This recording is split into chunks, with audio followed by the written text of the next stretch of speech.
Well, the White House has said that it's willing to bypass Congress and use executive orders. In fact, they talked about 19 of them yesterday to enact new gun control laws. But can President Obama really do that while keeping in line with the Second Amendment? Our very own Fox News senior judicial analyst Judge Andrew Napolitano challenged that idea, standing with the Constitution, a stance that found him squaring off with the New York Times. Surprise. Oh, they're coming after you. Now, I was surprised when I got up Saturday morning. I knew something had happened because the number of emails vastly exceeded what they normally are at 7 o'clock on a Saturday morning saying, look at the New York Times, look at the New York Times, they're going after you. Let's see what they said. This is what you said that got them going. Here's the dirty little secret about the Second Amendment. The Second Amendment was not written in order to protect your right to shoot deer. It was written to protect your right to shoot tyrants if they take over the government.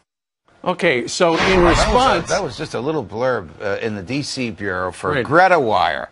You know, our colleague Greta Van Susteren has her producer walk around the bureau saying, hey, Eric, you want to say anything for Greta tonight? They found me, and that's what I said. But it was the subject of a piece that I had written for FoxNews.com and the Washington Times that day, last Thursday. Okay, so explain that then.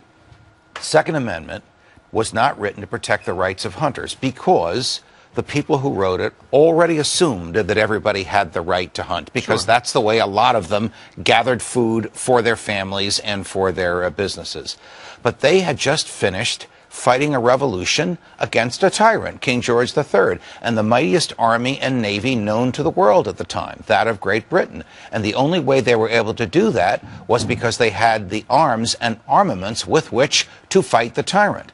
So to make sure that the new government here would not do the same thing to the Americans here that the British had done to the colonists, they made certain that the government would not interfere with our right to protect ourselves. It's another one of those checks and balances. Before somebody in the White House got crazy ideas about taking people's rights, that person had to think twice. These people are not going to go quietly, and they have the means with which to resist.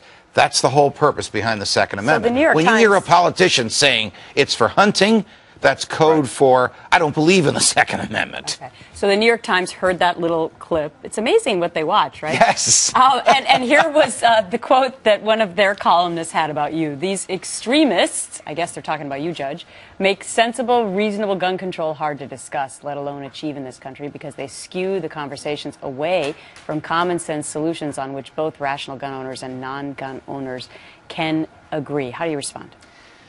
Well, look, either we have a Second Amendment or we don't. The whole purpose of the Constitution was to preserve individual rights, whether it's speech, travel, privacy, or self-defense, from the overwhelming passion of the public. Right now, the public is passionate about this because we are still grieving over the horrific massacre, something none of us ever thought we'd see in our lives, that took place in Newtown. So the question is, should law-abiding citizens lose a fundamental liberty because of what some crazies among us have done? We have almost always answered that question, no. We look out for and prosecute the crazies. We don't take the rights away from those who don't abuse them. And Judge, they took it one step further, the Founding Fathers did when they wrote that Second Amendment. They said the rights shall not, to keep and bear arms, shall not be infringed upon. Takes it one step further, doesn't it? Well, yeah, Eric, and I appreciate you mentioning that. It's really one of the clearest parts of the entire Constitution. The right of the people to keep and bear arms shall not be infringed, meaning the government shall not, may not interfere with this. The Supreme Court has said, in your own home, in your backyard, on your property, you have an absolute right to have a weapon. But real quickly, because we started the segment saying that the president talked about possibly 19 executive orders, people have disagreed with me on this show that he has the ability to do that, but now they're saying 19 executive orders. What can he do? Well, we need to see them. We need to see exactly what he's going to do. They would probably be limited in scope. Well, technically, theoretically, if it's done according to law, an executive order regulates the federal government's administration of the law.